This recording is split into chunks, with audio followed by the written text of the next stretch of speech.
Welcome to another edition of the Rap Soul Podcast. I am your boy 12 Kyle. I want to thank you all for tuning in as you do each and every week. Again, this is the Rap Soul Podcast.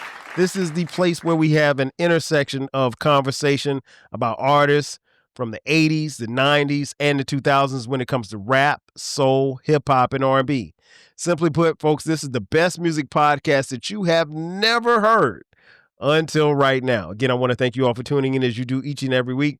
Shout out to those of you who are watching on YouTube and Spotify. All right. So check this out. If you're watching, you can see that I have a guest. But before I get into who's my guest, we've started a series.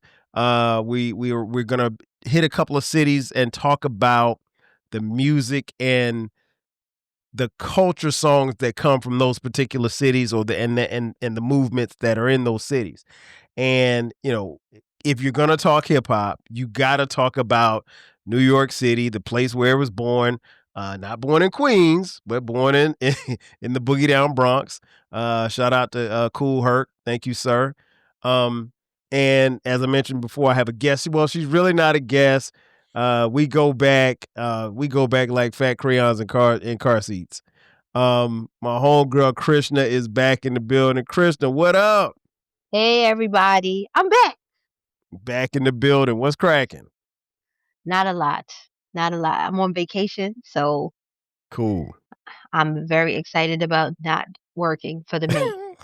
I know that's right. I know that's right. Well, when I came up with this idea, I wanted to tap into people who are in those cities and know a little bit about hip hop. Obviously, you do. And if you don't know, and if you can't tell from her accent, she's New York City all day, Brooklyn to be more specific. That's right. A true hip hop head. I ain't gonna tell you how old she is, but she knows hip hop. And we had the homie Baylor on when we talked about LA. I'm not sure which episode is going to come first. So if you haven't seen that or heard that episode, that one's coming. But yeah, I wanted to get us on here and talk about just hip hop. When you think about New York City hip hop, just songs that you would say define the culture of hip hop. And so these are in no particular order. Krishna's going to give me her list, or we'll go back and forth. She's going to name a song, and then I'll name a song. And we may have some that overlap, but we may have some different ones because, she might give me, I don't know, Kool Moe Dee's B-sides. I don't know. Never will I give you Kool Moe Dee. Never. So without further ado, give me and like I said, it didn't have to be in, because I definitely didn't list mine. I just wrote 1, 2, 3, 4, 5, 6, 7. So Yeah, I didn't list them in order. I just went by like the first things I could think of. So the first song, and this is like one of the oldest, but one of the most important New York songs, and it's The Message. Yes. The reason, like, obviously there are a million reasons why this came up, but when this song came out, I was in the second grade, and Miss Campbell was my teacher, and when she would have us line up, she would play The Message, right? And she would and then like if the kids started pushing, that's why she played it, right? Because that boy don't push me, cause I'm close to the edge. And she used to sing along with it. Miss Campbell was my favorite teacher of all times. Wow. Cause she was young and like she drove a Saab, and like she was so fly with her big earrings, and she played hip hop in the classroom. So you can't I feel like there's a lot of things that define hip hop for New York, but The Message is like quintessential New York song. It's like the worst of times in the city, but actually some of the best of times when it comes to community. So it is, I wouldn't say it's my number one, but it was the first song that came to mind because I thought about Miss Campbell. I wish we had somebody in South Carolina to play some music like that, because I had to find rap, because it wasn't even hip hop at the time. It was rap. But I was like 9 or 10 when that song came out, and I agree. I have it. I have it on my list too as well. Let me see. My first song I'm gonna go with is by a group called Boogie Down Productions, representing their section of New York City, and that is entitled "The South Bronx." Hip hop classic song. I chose South Bronx because and it's interesting because as it wasn't until I got older, I had no idea how much beef and strife this song caused in the city of New York. Like I didn't realize that it was like for cats who were from Queens, it was an issue for them. Because he kind of shitted on Queens. And so but yeah, I love the song. Boogie Down Productions, KRS-One, I think is one of the greatest MCs ever.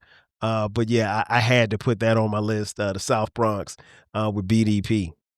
Well, I'll say this. Number one, KRS-One was born in Brooklyn. I know. So we gonna dot. However, this beef was definitely a Bronx and Queens thing. Mm-hmm. I don't know if you remember. Brooklyn stayed out of it. We stayed out of it. I mean, we ain't come with no harm. Brooklyn keeps on taking it. All right, cool. We good. Right. I don't know if you remember my homegirl Tarita from the Twitter days. Yes, I do remember. Tarita tweets. Tarita To this tweets. day, Tarita will walk out if KRS-One is on. We were at the D Nice. She's from Queens. We were at Club Quarantine in Prospect Park during the pandemic. And he came on and she was like, I'll be back. Tarita, to this day, like old school Queens people take it personally to this day. Wow. Because it caused so much controversy. And honestly, it didn't need to, right? Because MC Shan wasn't talking about anybody else. No, right? He really wasn't. He made a good little dance song, and there was no need for it. But back in the day, that's how you made, you made yourself known. And so it's interesting that people, and I really feel like people remember the South Bronx more than they remember Queensbridge. They don't remember it. They remember Queensbridge because they know Nas and they know Mobb Deep, but they don't remember that this started with MC Shan.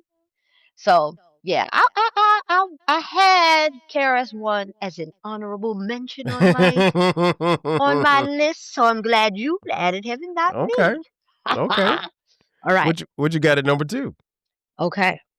Not in my actual number 2, but this is Coogee Rap is one of my favorite rappers ever. Okay.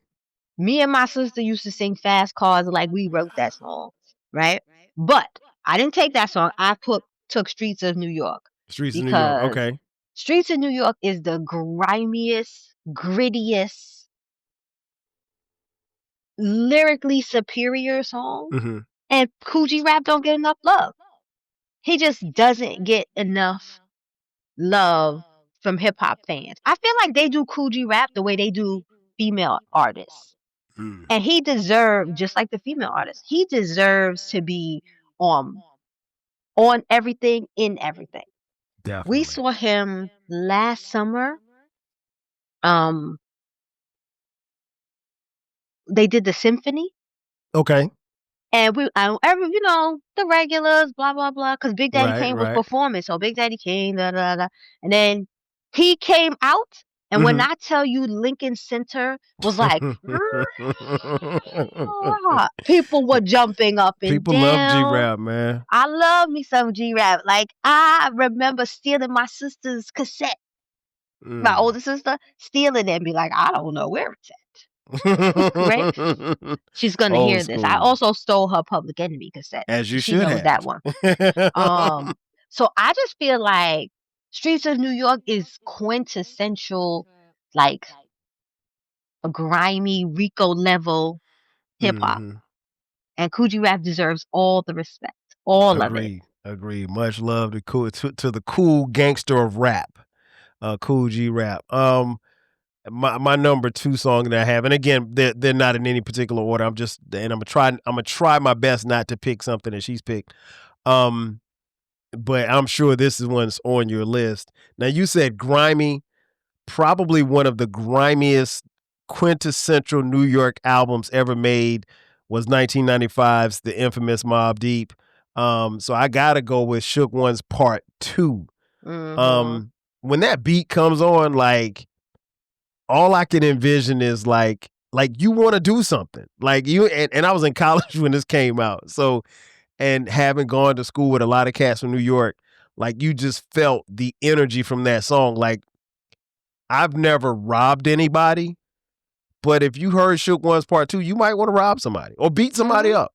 You know, it gives you that kind of vibe. So I always said, like, if you're ever walking down the street and somebody starts playing this, look around because something's about to happen to you. I remember meeting Mobb Deep when that came out. Like it was so like the thing about New York is it's so random how you run into people. We were at a concert, a bunch of friends, and then we walked out the concert, and they was walking down. They had performed, and they was walking down the street like we was walking down the street, but it was the '90s. It was different, and I still remember. First of all, they were so nice because my Okay. friend was like very excited. They were so nice. And then the other thing is to see the juxtaposition of these really nice guys to hearing shook ones. I mean, like it's like beautifully crafted stories. Yeah. And that's what I appreciate from a lot of the Queens rappers, right? Queensbridge is it's a hard place to live. I can imagine. Right? But a lot of these rappers also have like family, community, blah blah blah blah. So they may not have done the things, but Of they course. saw the things, right? Right. Right. And they're wonderful storytellers. They are really wonderful storytellers, and I love Shook Ones, and I play it all the time. I feel like maybe I played that when Corey wanted to take a nap, like he was little, because so I know that's right. and for those that don't know, my kids are hip hop heads through and through. As they should be. And it's surprising to me sometimes when they're like, such and such is on my playlist. Like, but Quiet Storm is on Corey's basketball playlist. So, Oh wow. you know, and I'm like, when did I ever play that? Oh my God. You'd be surprised. Your kids pick up so much stuff from you. So much stuff, especially when it comes to music. But you got it 3. All right. So I'm gonna jump around because I think this is a do really your thing. Do your thing. important thing, right? Nothing says New York like a posse cut. Facts. Nothing says it like a posse cut. I already mentioned the symphony. It was on my list because there's nothing like the Juice Crew.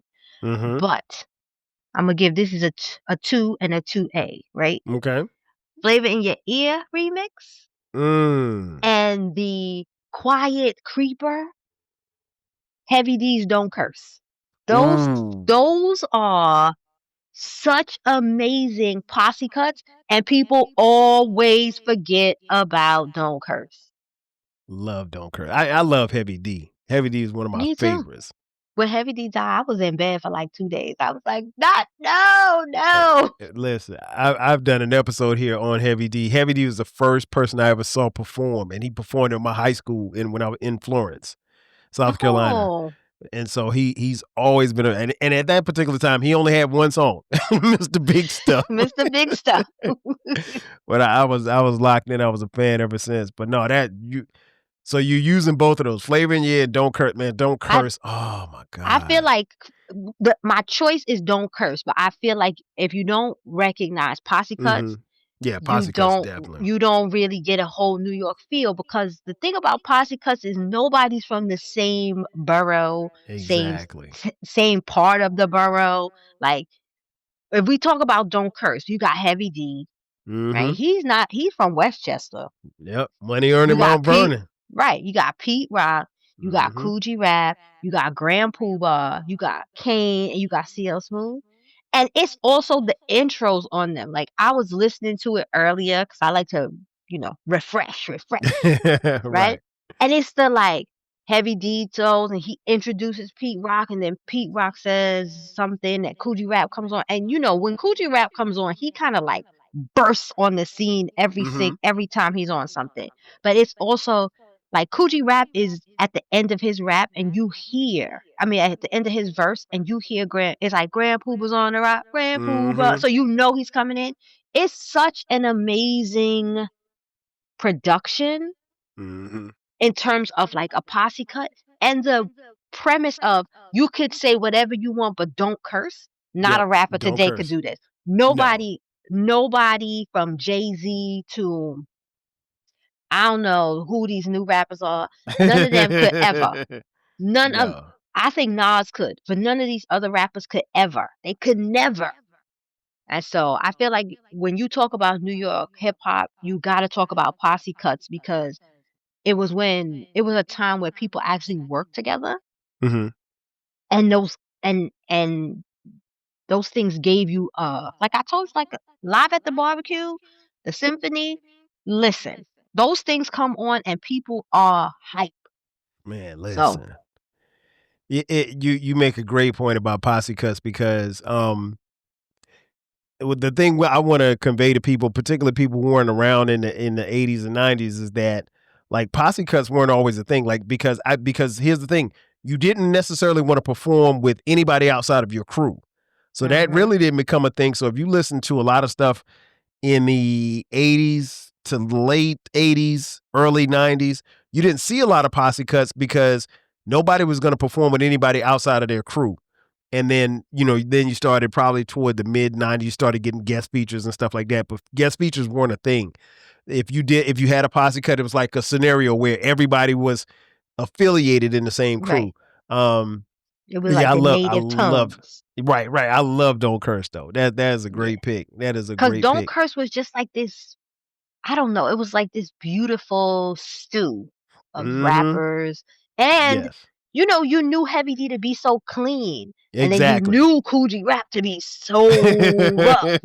You knew Grand Poobah was gonna be smooth, and then it's the whole like playing him against Big Daddy Mm-hmm. Kane, right? Yep. It's just so beautiful. It's like one of my favorite songs, and I have time and time again have tweeted when I was on Twitter, have written posts about it, have said it on threads. The problem with hip hop is nobody could ever replicate that kind of Nah, magic. It's nah. so beautifully done. It's just I'm a different. play it when I get off with you. You should. Yeah. Some of our listeners are probably gonna make a playlist based off of what we discuss here on this episode. I'm gonna send you the link to mine. Like, I put all Oh, these on the okay. playlist for Yeah, you. do that. Do that. When I I'll had definitely check that 35 songs. out. Let me see. Where do I want to go next? I want to go to my favorite MC. I think he's personally the second best MC ever. Just my personal opinion. That would be Nasir Jones. The song is entitled "New York State of Mind" off his debut album Illmatic. Um, I think that's New York. I mean, first of all, Illmatic starts off with the Genesis, which is the intro, and you can hear the subway train. And if you've never been to New York City, that is a frequent sound, and you don't have to necessarily move around a whole bunch of places. That's a frequent sound you hear. That along with Hmm. car horns that I had no idea until I got older how much people blew their horns and stuff. They Try driving lean in on New the York horns City. here. I mean, lean on. I mean, and you know what's funny, Krishna? If someone blows the horn here in Atlanta, like you look around, like you almost get scared because we aren't used to people blowing their horns. Like That's because I, y'all are courteous and we are in a rush. in a rush to get nowhere because you ain't getting nowhere in that New York City traffic. But Uh-uh. yeah, New York State of Mind. I think it sets the album off. It's one of my favorite songs from Nas. Period. Point blank. Again, I think he's one of the greatest MCs of all time. He's my second favorite. I think he's second best, right? Only to Rakim as far as lyricist. But yeah, New York State of Mind, I think, is a New York hip hop culture song through and through. I agree with Nas. Nas is I know, and people are gonna be like, she's from Brooklyn, blah blah blah. Nas has been my favorite rapper from the first time I heard Illmatic. Mm. I have a copy that I play, and I have a copy that is sealed to this day. Wow. I have the actual record Mm-hmm. because I am that big of a Nas fan. Like, Okay. in my eyes, outside of Uchi Wally Uchi and that Wally other wasn't one, bad. Shorty, that one, I don't like that one. It wasn't that bad. No, It was okay. those two songs, I will leave the venue if they come on. Now, I agree about Nas, and I Mm-hmm. love New York State of Mind, but I Mm-hmm. thought that was a little too on the nose. So Mm-hmm. I picked Life's a Bitch. Same album. Okay. Okay.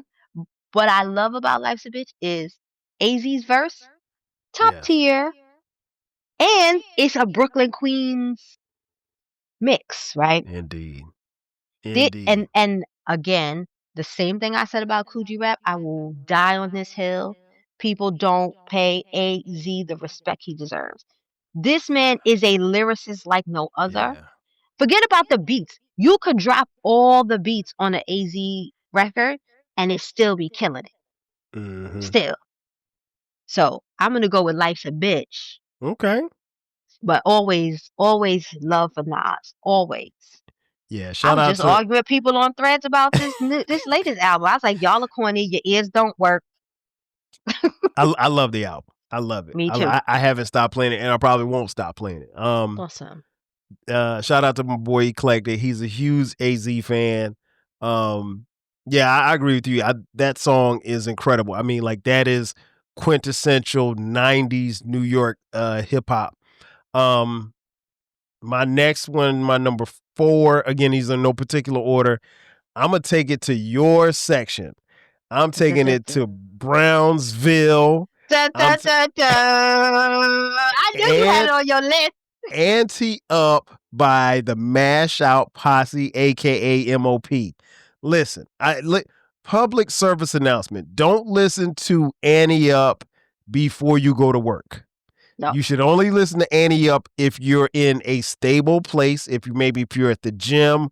I wouldn't even recommend listening to Annie Up in your car on your way home because you might speed. You might cut somebody off. You might flip the bird. You might do something crazy. That song is an adrenaline rush like no other, and it still affects me to this day. I love the fact that most of the time when I'm hearing it, I'm in my house. But if you're ever I don't have any reason to be in anybody's club, but if you're ever in a club and Annie Up comes on, get off the dance floor. Because here's the thing that I found, Krishna, at least here in Atlanta, when Annie Up came on, when I was in my clubbing days, when Annie Up would come on, women would rush the dance floor. Yeah. That is still. And I'm talking about like bum rush. I'm talking about like running to the dance floor, will knock you over, and they dancing with their girls. They ain't trying to dance with you. That is the song. So again, I've never robbed anybody, but Annie Up, if it ever came on, and I was near Bank of America or Wells Fargo, I might stick them up. I did not say that on here. I know, right? On somebody's list.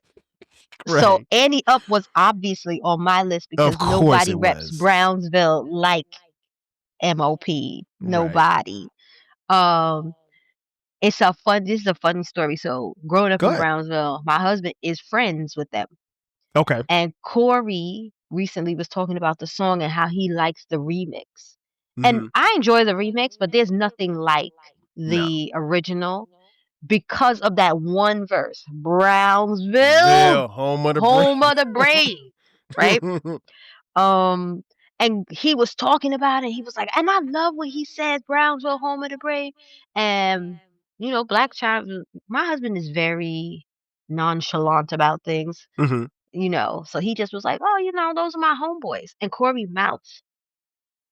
Wow. He was like, why do y'all know all the people that I love their music? And like it was like trying to explain it to him how the 90s was so different. The 80s was different, the 90s was different. We grew up in these neighborhoods, we knew each other. That's just how it was. And he was like, Mom is friends with Kim and this and that. Like he was like, I be telling my friends, and my friends be like, what? And it's so funny to watch. But yes, I enjoy me some Annie Up. I don't. If I have to choose, I'm choosing the original. I don't need to Oh, hear the remix. yeah, same. The remix is cute if I'm at a party, but Right. I want to hear. I always want to hear the original because the original's so gritty and it's so Mm-hmm. like the remix is for the others. Mm-hmm. You know, that's for the others. You want to Right. hear It ain't. Busta Rhymes? That's for the others. That's cool. That's cool. But yeah, the original. Yes, it was on my list. It was number 5 actually. Okay. Okay. Where do I want to go? Where do I want to go? I'm gonna take it a little Okay. light, right? And go with De La Soul. Saturday. Oh, New yes. York had Yes. Yes. the best, and I'm not comparing it because I know Atlanta had a hard roller skating scene, but New York had the best roller skating scene. Mm-hmm. Empire roller skating rink was the place to be. Wow. Like, and you went on a Saturday morning and you just skated all day, and it was wonderful. And when I am having the worst day, I can play that album and it's over. Like Mm-hmm. nothing matters when for those who don't know, and you probably heard it the last time I was on there, I am the number one De La Soul fan, the president of the Pasta Noose fan club. I Like know that's right. I love me some De La Soul. Yes, When True indeed. Boy died, I was like, I can't even Yeah. function. I was crying. It was a mess, right? Right. But that song Saturday is so like I don't know. It's just so light and so fun. And I could have picked any De La Soul song, but I think that Mm-hmm. Saturday just speaks to the culture of when you grow up in New York and you go to the roller skating rink and you whatever, whatever. Like it was a place where in the daytime the kids could really have a good time. In the Mm-hmm. nighttime you could get shot, but you still risked it all. Like you was like, I tonight like how might you not be the said night. that. I like how you said it. Listen, Yeah, you could. In the daytime, it was so beautiful, and at night you could probably get killed, but it's okay. It was we was you know, outside. you know what? We was outside. That's what it was. We were outside. New York had a very gritty culture. Mm-hmm. Um, like my friends and I laugh all the time. Like, how are we alive? Because we was outside for real, and the things we was outside doing, we should not be alive. But we knew we all had praying grandmothers. That's why we still alive. I know Okay. that's right. I know that's But right. yeah, I feel like Saturday is such a fun song. You know, the roller skating rinks were in these black neighborhoods. This was our thing. Mm-hmm. And it was just a beautiful time. It was a beautiful culture. So I went with a little thing light, a little light. That's cool. Yeah, I like that. And you are the biggest De La Soul fan that I know. Listen. Let me see what I Tarita want is to. also. To me and Tarita, Right, we love De La. De La to the This day. last De La album, listen, I Oh was my. crying. I was at Corby's basketball game. I was like, I have to turn this off. I have to turn it off. It was a mess. A mess. Listen, for those of you listening, if you haven't heard "Cabin in the Sky," which came out at the time of this recording, maybe about 3 or 4 weeks ago, Mm-hmm. do yourself a favor. If you're a hip hop fan, listen to that album. It Like, and is. listen closely because it is so much. It is so. Like, I it's a pick up new lot to things every unpack. day. Yeah, it is. It's so much to unpack. It's You beautifully won't done. you won't get it all in the first 2 or 3 listens, but it is a phenomenal piece of work. Shout out to those brothers, man. They delivered a true De La Soul album. Mm-hmm. I'll be honest, I didn't like the album before this one. But and even having Dave on this album and he's no longer with us, it was perfect, but it also kind of it's funny because it's like there were times where I would hear Dave rhyme and you almost forgot that he wasn't here anymore. Mm-hmm. And so, but yeah, It was a you know what it felt like? It felt like a homegoing service. yeah, And I think yeah, that was it did. intentional, It right? did in a lot of It ways. In a lot of ways. and it was if you're a fan, like I'm a fan, and Kyle, we met through blogging, and I Mm-hmm. haven't blogged in a long time. Like I have a Substack and I have a Medium page that I neglect 90% of the time. But that was the only place I could go Mm-hmm. to actually put it all down. And like I sat in a coffee shop crying and Wow. just wrote it all out. And then I was like, okay, I'm good. Wow. I'm good. That is So amazing. I love me some De La Soul. The Yeah. love. When you finish listening to this podcast, go listen to Cabin in the Sky. Yes, Incredible go album. listen. My next song is number 5. I'm going to get a little bit rougher. I'm going to take it to the tunnel. Get at me, dog. Dark Man X. Now, the video, when you watch the video from this song, it is filmed in the world famous No Longer Here tunnel, and the tunnel, from what I've been told by several people, is that the tunnel is a place where you could have the best night of your life, and you could also be risking your life at the same time, because Yes, that's very accurate. legend has it that there's a famous song by the group called Stetsasonic called Go Stetsa, that when that song came on, if you had a chain around your neck, you had better tuck it, because that was the anthem to get your chain snatched by some wild Brooklyn kids, as they were referred to. So yeah, Get at Me, Dog was filmed in the world famous tunnel.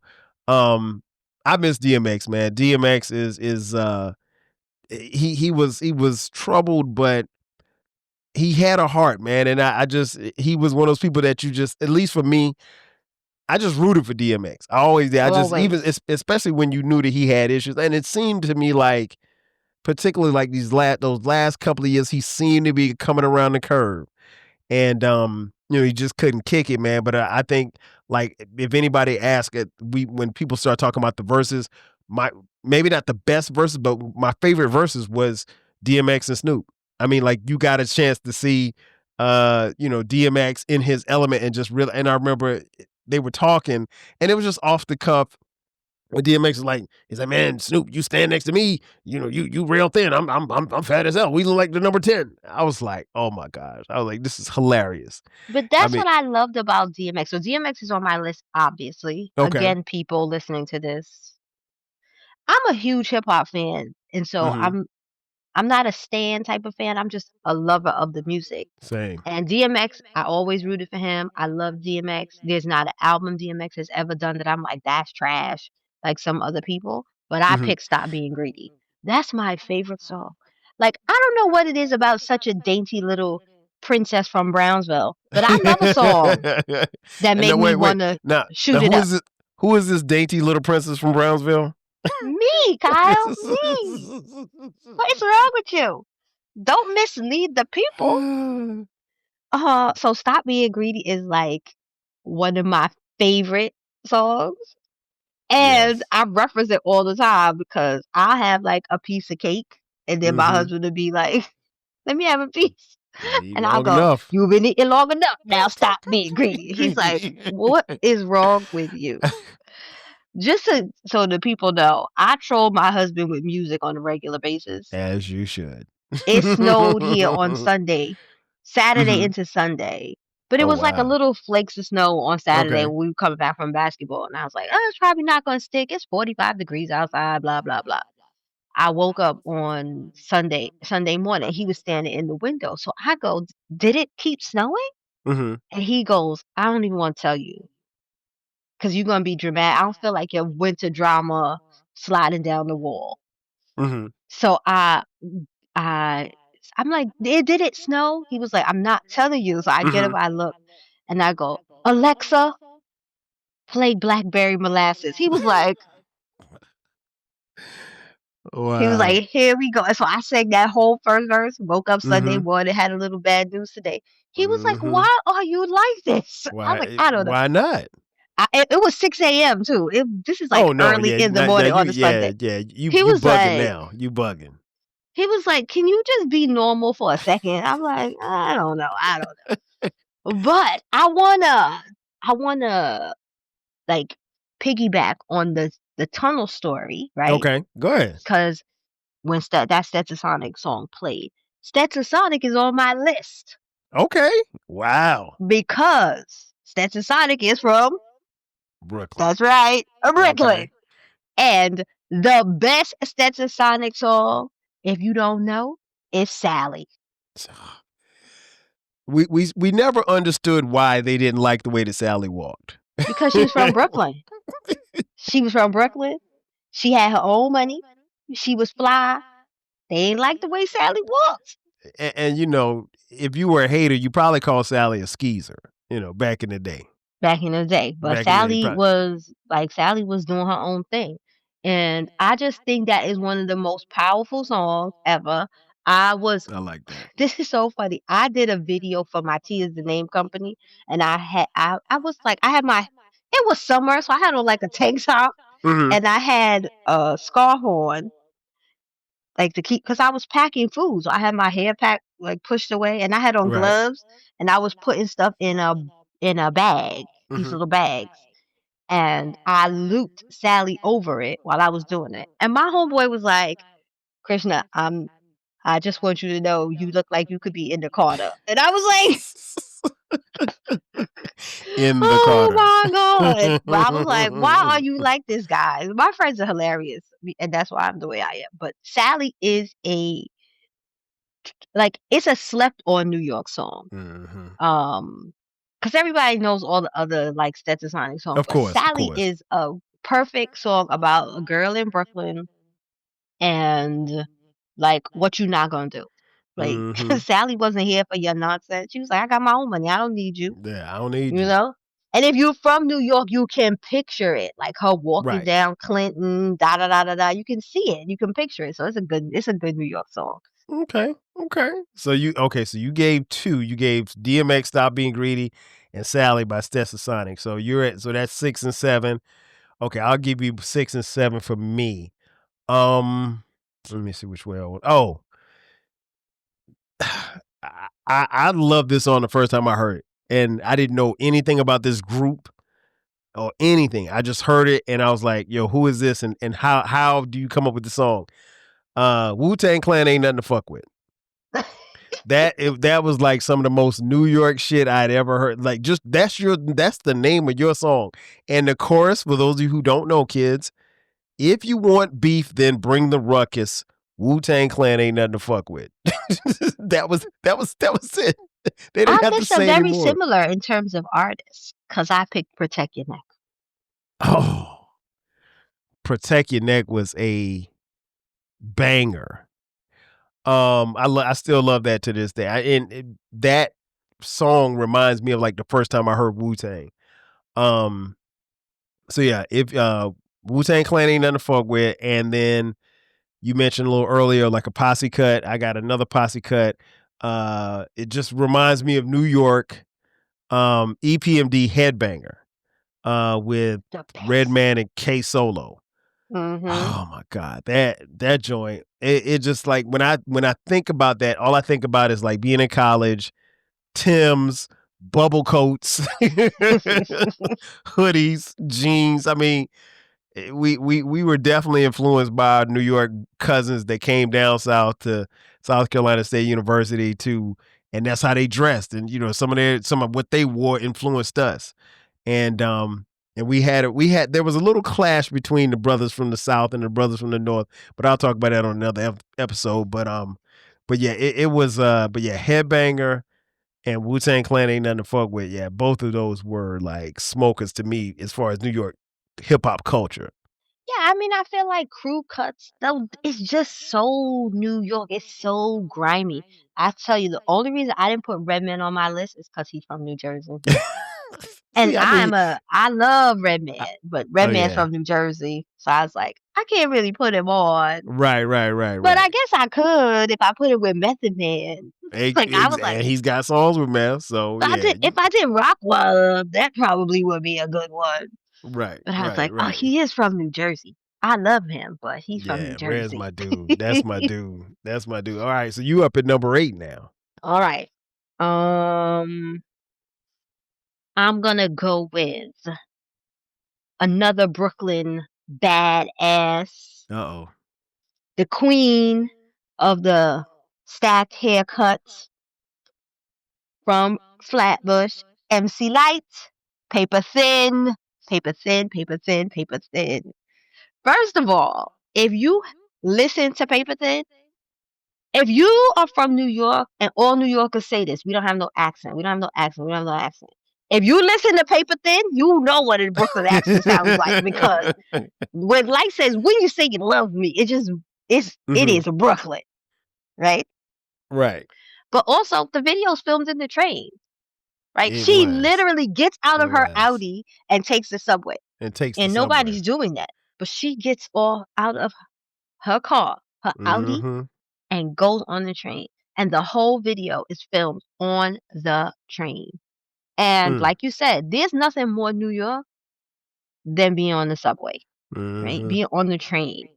And in that particular case, I think she was on like the 2 train, which is like the Brooklyn trains. The 2, the 3, the 4, the 5, those are the Brooklyn trains, right? And so, and that's back when we only had the red cars.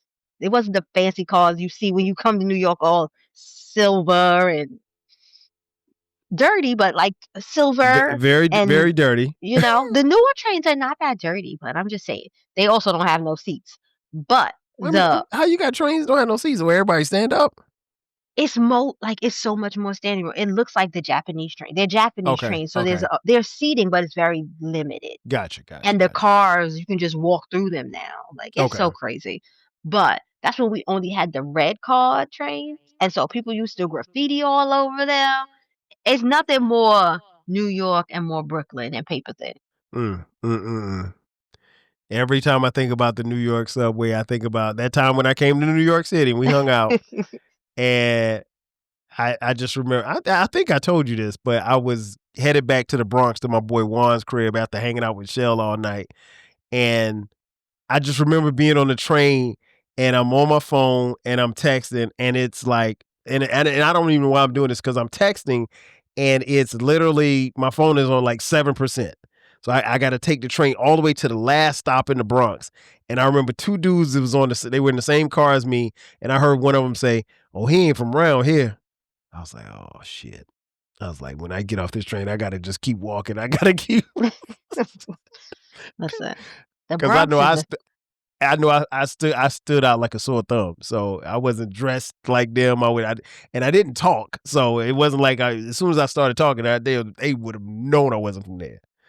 Well, it's so funny you say that, because the MTA, this conductor on the MTA recently, he's like, "Listen, guys, it's robbing season. Please stop standing and sitting next to the door. You on your phone. People are going in and snatching people's phones." He was like, "And you know where it's happening the most? The Bronx." He was like, "I'm right here. I'm in the Bronx. I'm telling you, it's happening in the Bronx." And I put his video up. Like, I shared his video, and I was like, "Y'all be sitting next to the door and standing next to the door. Y'all not from here." I never sit next to the door. I sit in the middle of the train. I sit in the conductor's car. I never sit next to the door, because in the 90s, in the, like 80s, the late 80s and the 90s, if girls were sitting next to the door, people used to reach in and snatch your earrings. Oh, wow. So I never stood next to the door, and I never sit next to the door. Snatch your earrings out of your ear.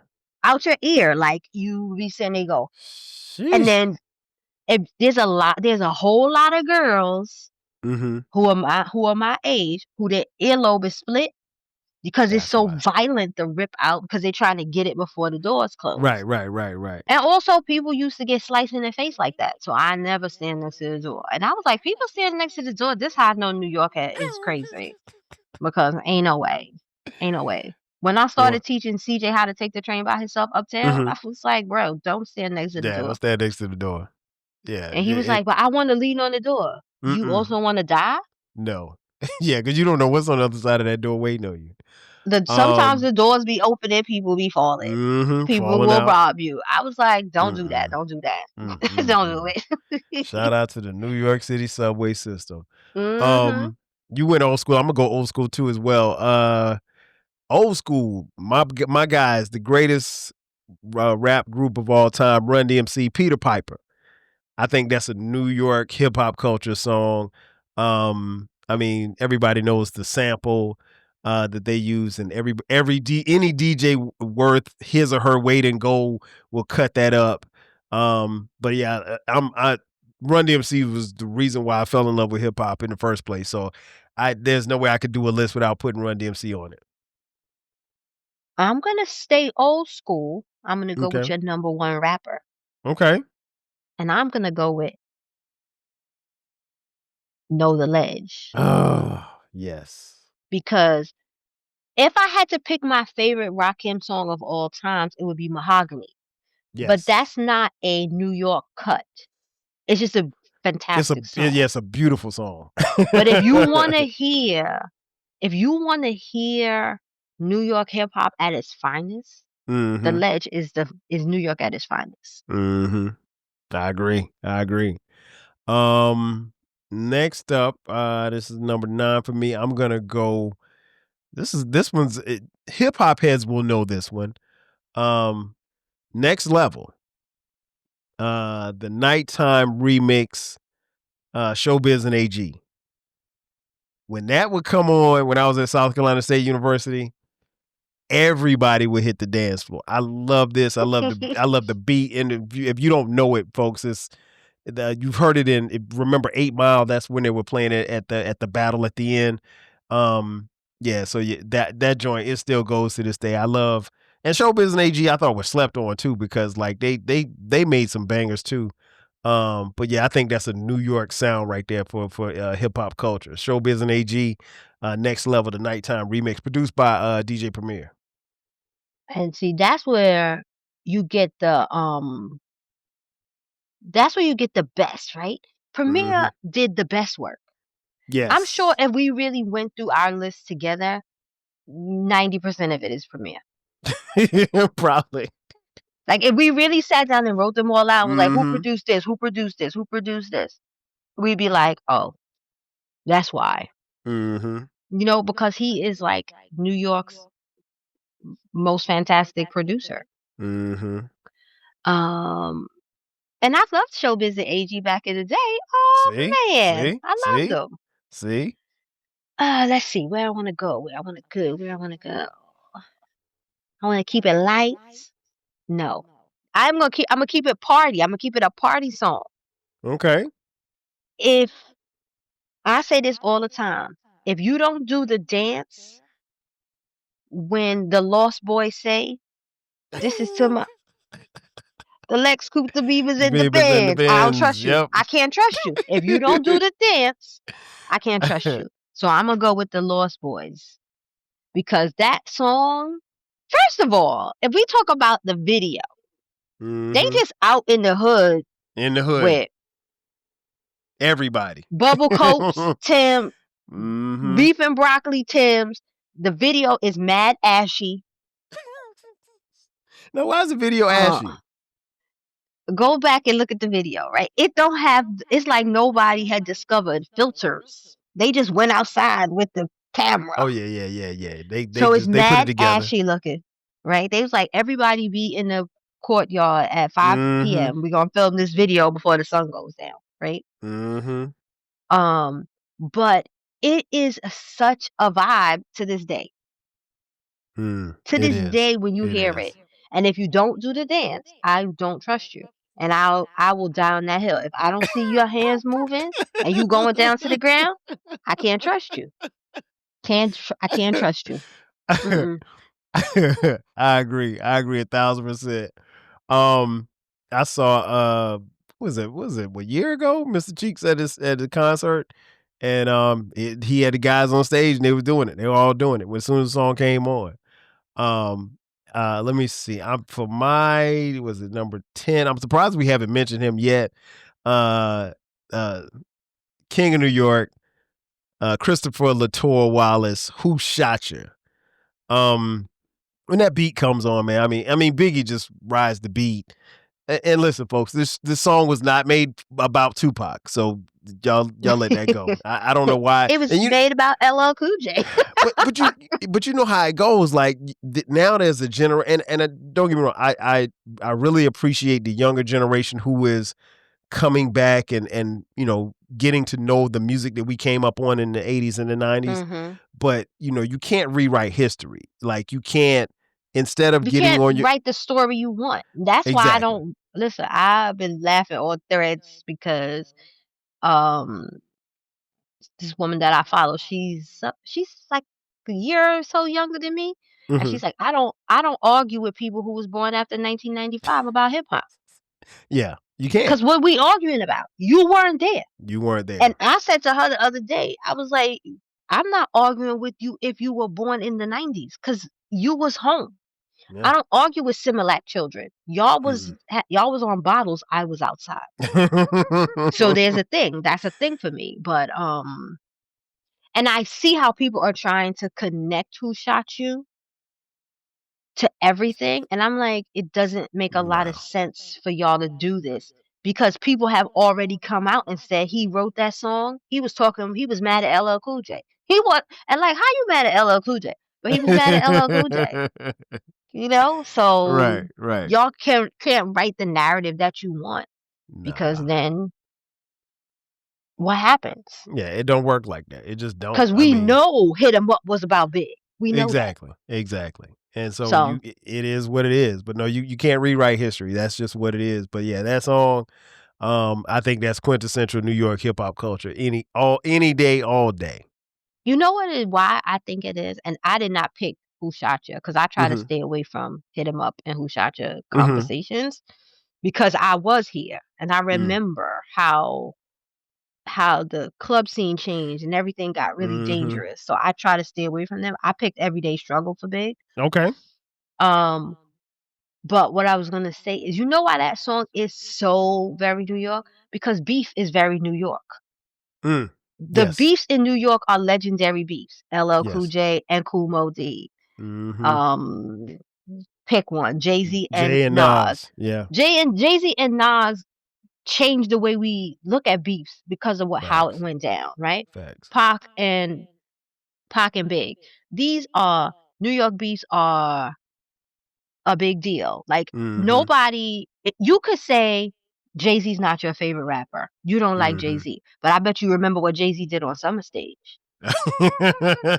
Everybody remember that. You ain't have to be here, but you remember what he did. You remember that Jay-Z said, "What the fuck's a 50 cent?" Like, you remember, because beef is very New York. Because we are one city, and people outside can't say nothing about none of us. Well, Staten Island, we don't care. But you can't say nothing about the other boroughs if you're not from Staten here. Island so dirty. Staten Island do itself dirty. I know.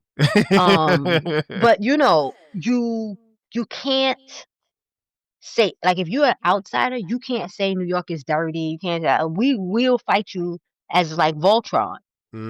But then once the Voltron fight is over, it's like, whose borough is better? Right. And I don't think people recognize how real borough beefs are, and how real within those boroughs you have neighborhoods, right? And I think we talked about this the last time we were on, about like areas in all the boroughs have their own slogan, their own diss. We have our own vibes. We all wear Tim, but we don't all wear them the same. You know, like, so it is very deeply a New York thing to be beefing with somebody. And sometimes you beefing with that person and they don't even know. Like beefing with LL Cool J. LL Cool J probably was like, okay, I don't know why he's talking about me. Right. And I don't care. I ain't got time. I'm on this movie set. I ain't got time to argue. Right. You making your first album. Go over there. Go over there. So let's see. I think I'm gonna keep it with the ladies. I'm gonna go with Lil' Kim. And I'm gonna go with not that first album, which I love, but I'm gonna go with Light Us Up. Light Us Up. I knew you were gonna say that. Because first of all, it's filmed in the middle of Bedford-Stuyvesant. I feel like post-jail Kim is the better Kim.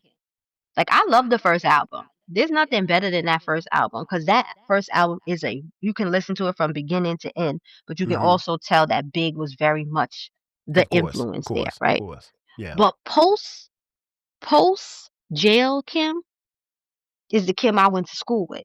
Okay. Like, she was cute because she was this big. Right. She was very fancy and all that kind of stuff, but she was grimy. And there's no better lyric than Brooklyn don't run, we run shit. Like, How you gonna be from Brooklyn and not be super proud, right? So I'm gonna go with Lil' Kim, Light Us Up. Okay. All right. So you did Everyday Struggle at 11, Light Us Up at 12. 11, I'm gonna go with, you mentioned Premier. One of the craziest beats I ever heard, and I think this, just the sound made it quintessential New York hip hop. The Water beat, Come Clean, J. Rue the Damager. When I heard that for the first time, again, I was in college, I was like, yo, what is this? Because the beat literally is water dropping. And that's it. Like, I mean, like that, and it just goes to show you just how creative and innovative we are at making. I mean, that's just Black people in general. That's just who we are. But and I don't know what it took for him to come up with that sound, but I mean, it was just, other than water dropping. A But video just came out about it. You didn't see it? I'm gonna no, I send didn't it see to it. you. Yeah, send it to me. Yeah, I would love to see he that. makes the beat with just the water dropping. Mm-hmm. He gives it to J. Rue the Damager and he says, I'm gonna add this and I'm gonna add this. And he said, I already recorded it. I'm done. Like, don't add nothing. So we got it like raw. Wow. And that's the thing about, like, I feel like, and again, I think this is also why people don't like this new Nas album. Everybody's so used to sampling. And Premier has done his set of sampling, Of right? course. But when he started, he was like, I got a fork and I got a bowl. and I'm gonna make something out of that. And he's returned to his roots. And people don't, the people who don't like it don't know his roots. Facts. Right. And that's what it is. Because I can think, when I listen to his things that he produced, you could drop the lyrics and the beats are still fire. You can drop the beats and the lyrics are still fire. I think he brings something out of artists. So all the time. I agree. I love J. Rue Damager. You know where he's from? He's from Brownsville, Brooklyn. He's actually from the East, but it's still the same. that album is so, the Sun Rises in the East. That album is so cold. J. Rue's debut album. If you haven't heard it, go check it out. Okay, so I did J. Rue, Come Clean. I hate to go back to back Premier, but I got to. It's no way you can. DeWick. Oh my gosh. DeWick. Listen. If you did not know the words, you should be embarrassed. I mean, because when this song would come on, everybody would freak out. And what was interesting was, like, this was one of those songs where, like, you could be I could be at a party at South Carolina State, and you see the New York cats, you know, they're trying to be cool. You know how y'all do. You're trying to be cool. You on the wall. I don't know nothing about that. I'm on the floor. But that's the thing. When the song came on, all of the cool dropped. And you saw dudes on the dance floor getting busy. And that's what will always make me laugh about that song, because, like, that just, I always call it the cool removal. You can't be cool in that song. You got to jam to that song. So yeah, I love it. DeWick by Gangstar. Yeah, I had to. Like I said, I didn't want to do Premier back to back, but yeah. So now we're at 13. I mean, that is definitely a Premier thing, because you know, Gangstar wasn't from here, but that's all right. I'll allow. But y'all adopted them. Absolutely, so. But you know, they was from Boston. well, Premier's from Texas. I mean, Guru's from Boston, but I mean, like, y'all adopted them. But I think that song, that sound, and you know, the guest features on there, I just think it's quintessential New York. So you're at 13 now. So you got all 1, right, 2, 3 I'm at more. 13. We gonna go over. Okay. We gonna go over. Yeah, I'm sorry, LA and whoever else. Because we got plenty. I'm gonna go with A Tribe Called Quest. And there are a plethora of songs that you could pick. But keeping with that native soul vibe, I think Can I Kick It is a total New York song. Yes. I mean, also, they like filming in the middle of Queens, hanging off signs and stuff. So I think when you hear Can I Kick It, as soon as you hear, like, it opens, you know what it is. and you got a kid, and you gotta be like hype.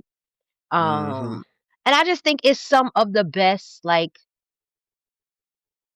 I feel like Five Dog is like top 10 lyricists, and I love Q-Tip, but I feel like Fife was a top 10 lyricist, and we need to honor that, especially with him not being here. I feel like we need to honor the fact that he said the craziest things, but it was crazy when you heard it. Right, And right, then you right. would, like, back in the day, we used to write the lyrics down. You'd be like, Mm-hmm. Like, oh, oh, that's what he I said? see what Oh my gosh, I see where yeah. he was going with this, right? Yeah. Mm-hmm. So I'm gonna go with Can I Kick It? I love Fife. Rest in peace. That Fife, I say this all the time. Like Fife's death was probably the first celebrity that passed that like affected me. Like it literally bothered me the fact because I felt like I'd never met Fife before in my life, but I felt like I grew up with him. Well, I Through the think we music. have a different relationship with our artists, We do, we right? do.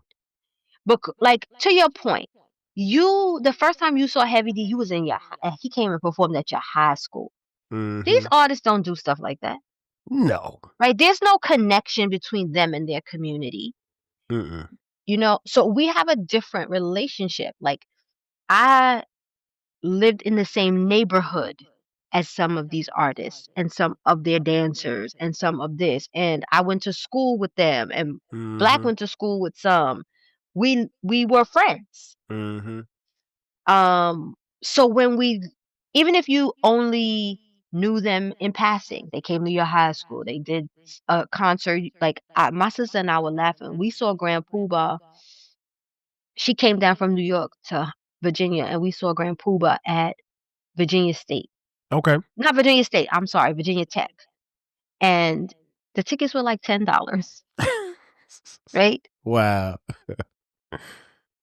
Just little things like that make the difference in Mm-hmm. how we navigate the relationships with our artists. Yep. And the artists that we're all talking about don't fall into that bucket of I have excluded myself from everything. Mm-mm. Like, look at Kwame's reemergence. Mm-hmm. My friend is a journalist, and she wrote on Threads, I really would love to interview Kwame. And Mm-hmm. within 2 weeks she did, Wow. Look at that. right? Because the relationship we have with our artists, that doesn't go away because we're all 50 and plus now. Mm-mm. That not at So I all. think that's why, like, and also he was so young, Oh yeah, definitely. And you he know? was always somebody who was approachable and Mhm.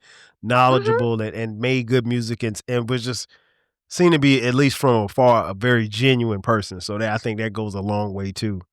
Yeah. You said Tribe. I'm gonna keep it at Tribe. Electric Relaxation. That if there's ever been a song that would always put me in a good mood, no matter what happened. Like, you tell me my fish died, and you play Electric Relaxation, I'll be like, oh, I'll be okay. I'll be It's all just, right. it's just one of those joints, man. I love that song. I never grow tired of hearing it. Um, yeah, that's my joint. And Tribe obviously is, like I said, I literally felt like I grew up. I mean, just all of them really, from the whole native tones. But I was very, very, as much as I love Daylight, I was so close to Tribe. At least in my mind, I was close. I was like a member of Tribe. So, Mhm. But you know what it was? We were all native tongues. That was the mm-hmm. whole thing, right? Yep. Um, and you could be whatever you wanted in that in that Mm-hmm. place, right? Like, I didn't put them on on my list, and I should have. But like, Jungle Brothers was my favorite. Yes. People to this day, like, you used to listen to like house music, like not Mm-hmm. Jungle Brothers house. I used to love house music. Uh-huh. And I dressed like a house kid for many years, all What? the things, right? The big boots, the da da da, all the things. Okay. But the Jungle Brothers, you could love Tribe, you could love Queen Latifah, you could love De La Soul, you could love Leaders of the New School, or just Mm-hmm. Busta Rhymes, Moni. depending on the time, right? Right. Moni. Moni Love. There was room for everybody. Mm-hmm. And that's what's so, like, amazing about it. It was room for everyone. Um, so it's my turn, right? Yep. I am going to go back to the thoroughest borough. Okay. And go with Jay-Z, The Evils. Ooh. Just saying. Everybody loves The Eagles. The Evils. Wow. And that's and folks, it's no knock on Jay-Z that he's just now being mentioned, but it's just that is a really, really good one. That's a real, and I love Reasonable Doubt is my favorite Jay-Z. I think it's his It's best my album. favorite too. I don't need to hear no other album, honestly. Yeah, like I could pick a song or two on other things, but I will listen to Reasonable Doubts from the beginning to the end. Yeah, that album is one of those albums I think never fell out of my rotation. Like I still listen to it to this day. Yeah, oh my gosh, yeah, The Evils.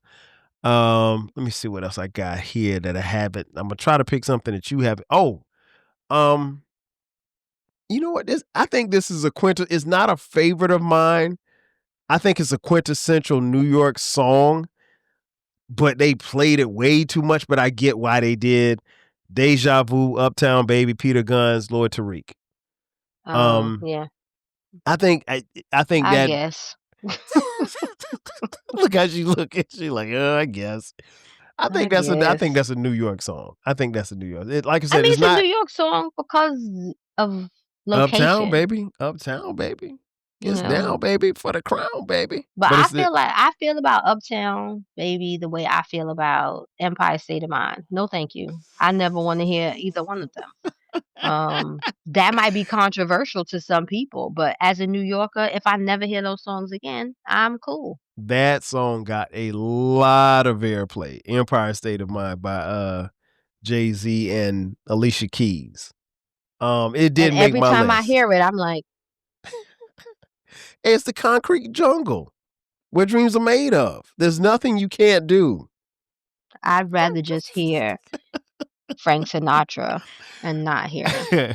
I hear Frank Sinatra, New York, New York before I ever. And I love Frank Sinatra, but I never want to hear that song, Empire State of Mind. You know my Yankees played that when we won the World Series. Yes. You know that, right? Yeah. Yeah. I know. So yeah, I'm gonna go with Deja Vu. Okay, I'm gonna go. Okay, this is important. This is an important choice. So during the 90s in New York, we didn't just have Black American hip hop culture thing happening.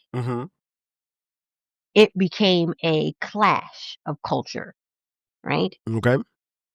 Because hip hop and dancehall started to become one. Very much so. And one of the best collaborations is Foxy Brown on Oh Yeah.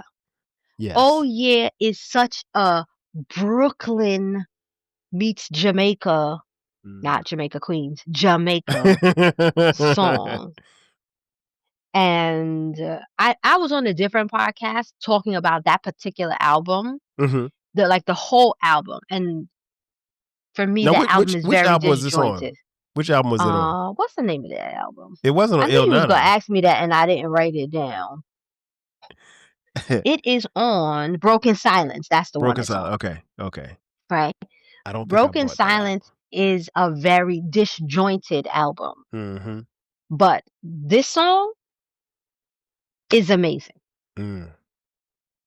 It's too much going on. Like if she would have kept with the whole reggae thing, even in her sadness, because that's the thing, and she's all hype in the beginning, and then she's sad because whatever, her life is falling apart. She losing her hair and all the crazy things that happening at that time. Yep. But Oh Yeah, listen, for the people who don't know that song, just go play it. Even if you don't like dancehall, it's okay because it's a hip hop song with a dancehall beat. It's not the first time, but to me, it's the most powerful time when reggae and dancehall meet because it's a woman. It's a woman and this really fantastic reggae artist. So dancehall artist, I should say. So yes, I'm gonna go with Oh Yeah. Okay. Oh Yeah. Okay. Well, I'm going to now. I know you got more. I'm going to end my because I got a couple honorable mentions, but I'm not going. I'm gonna save those. I'm going to go with I gotta go with the God. Microphone Fiend. Eric B. and Rakim. Listen, there's, and I'll be honest, just being biased, there's several Eric B. and Rakim songs I could have picked, but Microphone Fiend is one I think is a quintessential New York hip hop culture song. I just love it. I mean, you can't get. I mean, it's the God. It's the God MC. There's nothing else I could say. There's nothing anybody could ever say to make me not like every Rakim song. Oh no. I saw Rakim this summer in the park. How was it? Amazing. I mean, I've seen him every year since he really started coming back out, but this year in the park, he was rhyming like the bills was they was due, and he only had $1. Wow. And and it was crazy. That's the thing. You remember when Rakim, there was a point in time when Rakim wasn't doing shows like that. He wasn't doing shows, period. I mean, like, this was for some years. During the pandemic is when he started being everywhere. Like, it was like, wait. And the crazy thing is, not one, no, I saw Rakim probably more than once every summer from 2020 to now, right? I didn't see him. He didn't perform this summer in New York because he was on some tour. But I have seen him every summer, at least 3 times every summer since 2020. And let me tell you something. Only one of those concerts was paid. Every concert that we saw him in New York, it was free. Free. Wow. It was a free show. And he rocked the show like we paid $300 to sit this close to him. And you'll never get that again. But I mean, like you said, most artists aren't even going to do that. Like, no.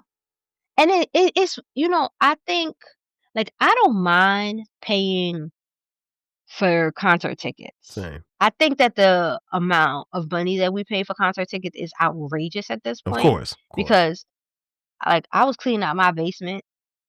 I'm cleaning out my basement, I should say. And I'm going through all my nostalgic things, right? Right. I'm going to send you a picture of the one stack of XXL magazines that I have. Like, it's crazy. Corey is like, why do you have all this stuff? It's crazy. I still got mine too in the garage. But I'm cleaning, right? I'm going through and I realized they were in this big duffel bag and they weren't protected. So I went and got like a big Ziploc bag and put them in there and zipped it up, whatever.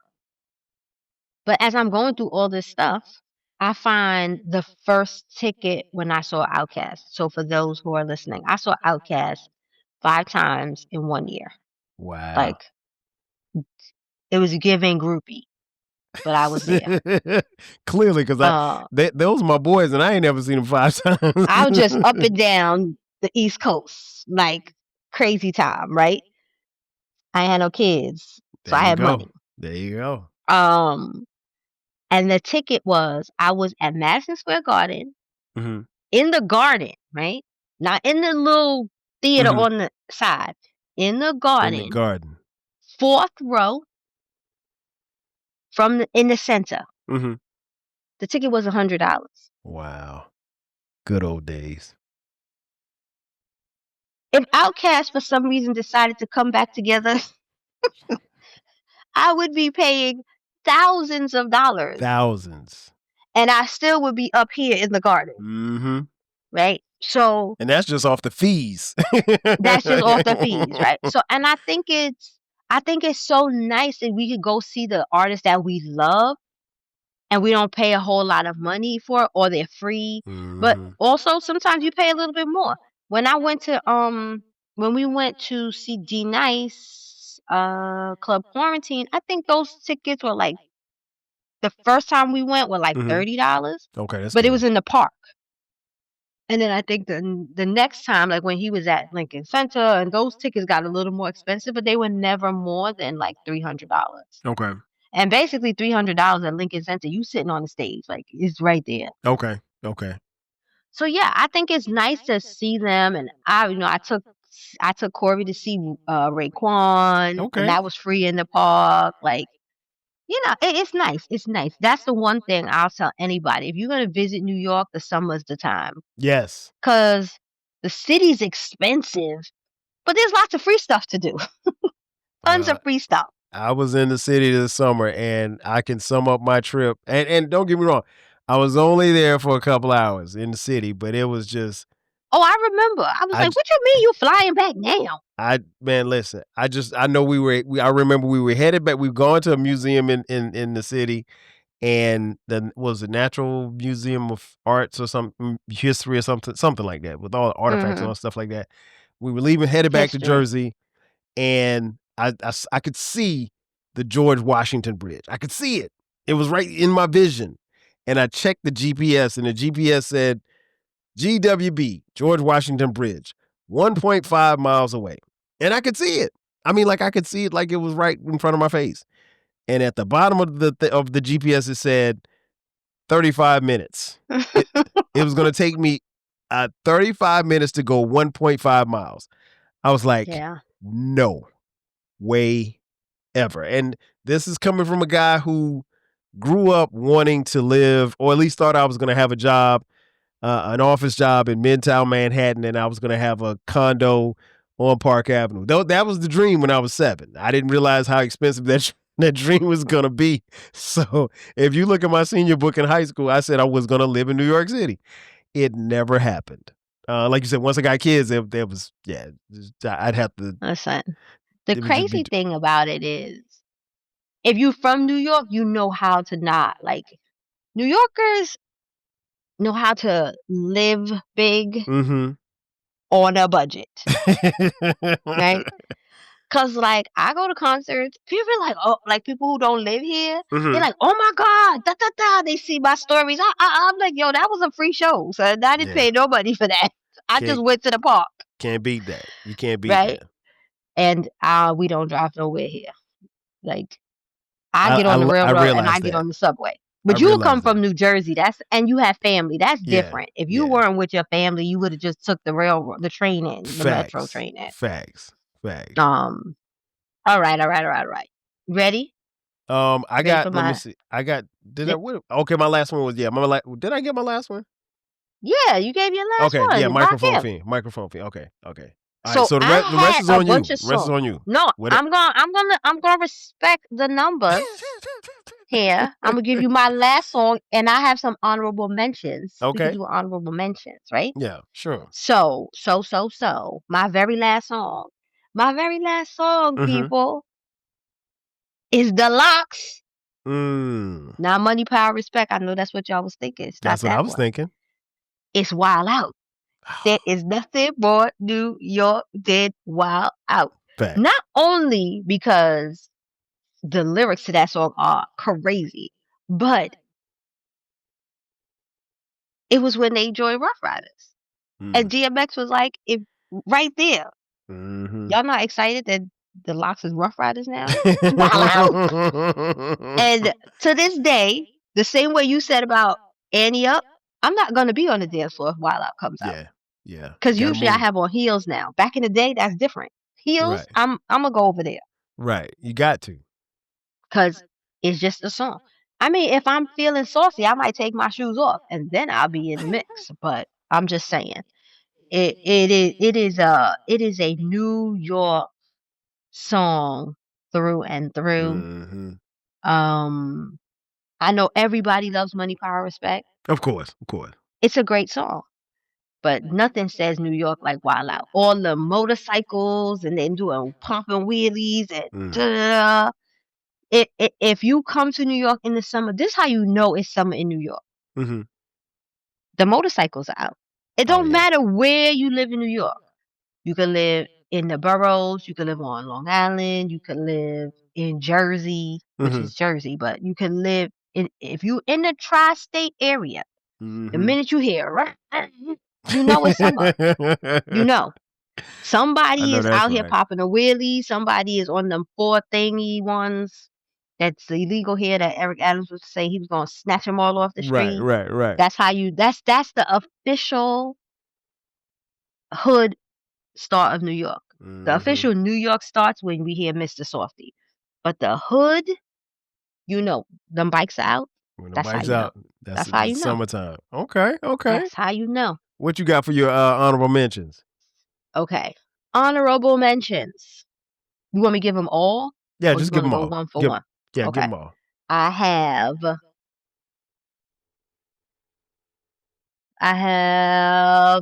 No Sleep Till Brooklyn, the Beastie Okay. Boys. Okay. I Love had that. Live at the Barbecue, but I mentioned it already. Okay. Classic. I have Onyx, Throw Your Hands in the Air. I have Black Sheep, This or That. This or That. Okay. I think that's it.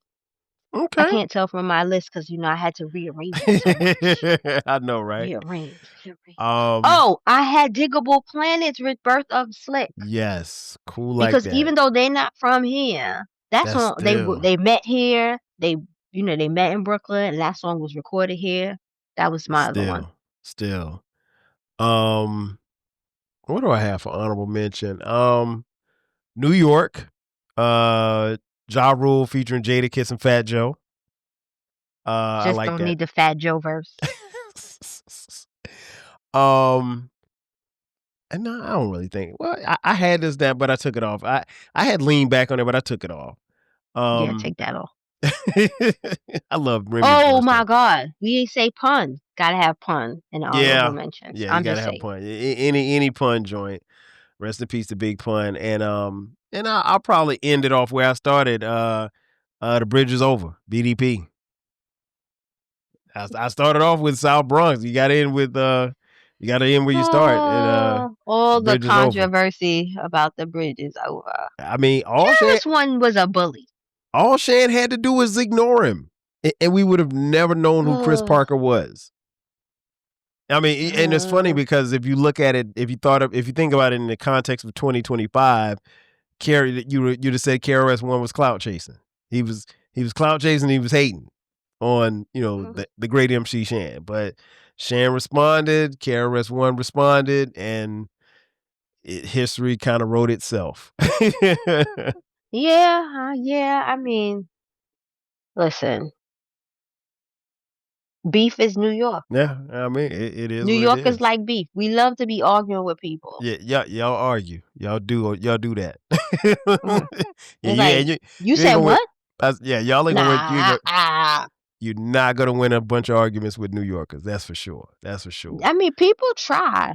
Like, I think know. it's so funny when we on social media and people be coming at me. I be like, they need to go read my bio.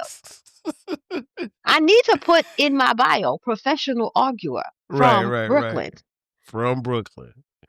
I was like, y'all be acting a little cute because I be on this wellness thing. Mm-hmm. I'm still from Brownsville. I still will get at you. Still from Brownsville. Never ran, never will. Never ran, never will.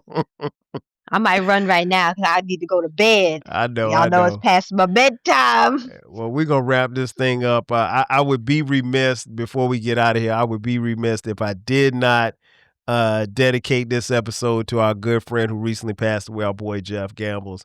Oh, Jeff. We miss you, man. A true hip-hop head, unfortunately passed away November 13th at the time of this recording, a little more than a month ago.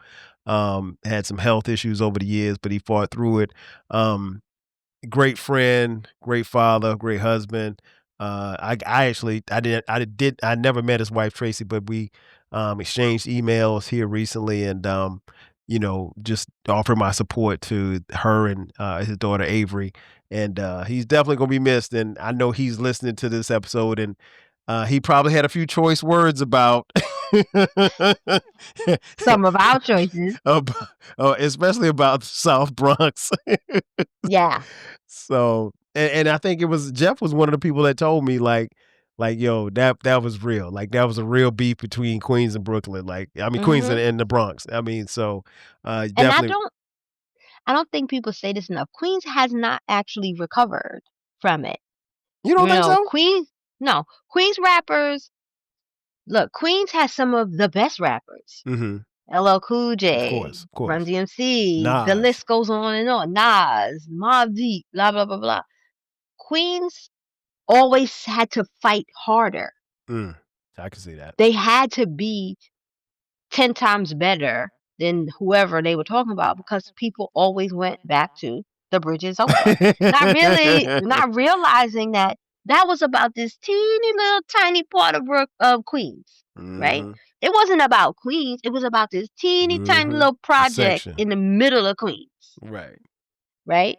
And I mean, some Queens rappers don't deserve respect. Nicki Minaj, 50 Cent. Oh. But because they are clout chasers, right? In this moment, if we were to use the terms that we use now, they were the ones that were clout chasers. They were the ones who had to lie to get up. Yeah. But I feel like Queens always had to fight even harder. Just because of that one little moment in time.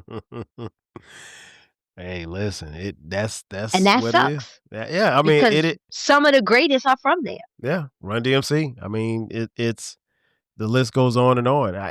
Not being a New Yorker. I defer to everybody else from New York because they knew what that beef was like and how personal it was. But yeah, that I think that's a great place to end this episode. Again, shout out to Jeff, man. Don't get into beef with people from New York. Right. It's not a great idea because we don't let it go. Never. So again, shout out to our boy Jeff. Rest in peace. You got anything you want to plug before? I know you mentioned that you may have something coming, but do you want to wait till y'all launch that and then you can come back and talk about it? We just gonna come back and talk about it. Okay. Well, me and Evelyn will come back and talk about it. All it takes is a text or a phone call. That's it. Yeah, and you'll love Evelyn. She's hilarious. Hey, I'm already looking forward to. I mean, just based off of what you told me already, I cannot wait to hear this podcast. I cannot wait. It's gonna be cool. 2026. And guess what? I think the bigger thing is that women, and this is to my point about how we make these lists, right? Women don't do. It's not the women you hear on podcasts, and if it is because they said something stupid, right? You never hear women who are hip hop heads who got a podcast or love music in general got a podcast. Historians got a podcast. You don't hear it. And so I think this is going to be cool for all of us. Oh, for sure. Use these gray hairs of wisdom for something. And that's why I have women on my podcast, because trust me, if you're on my podcast, you legit. You do the work. Like you, my friend Malik, I've written posts about y'all and how, and my friend Terrence, who used to work at Def Jam. Okay. The three of you specifically, and there are other men in my life as well, that are like, I learned something from her because Krishna, all she do is listen to music. Like I have all these CDs downstairs, all these hip hop CDs. The average man would think that they were my husband. They're mine. They're yours. He used to come borrow CDs from me.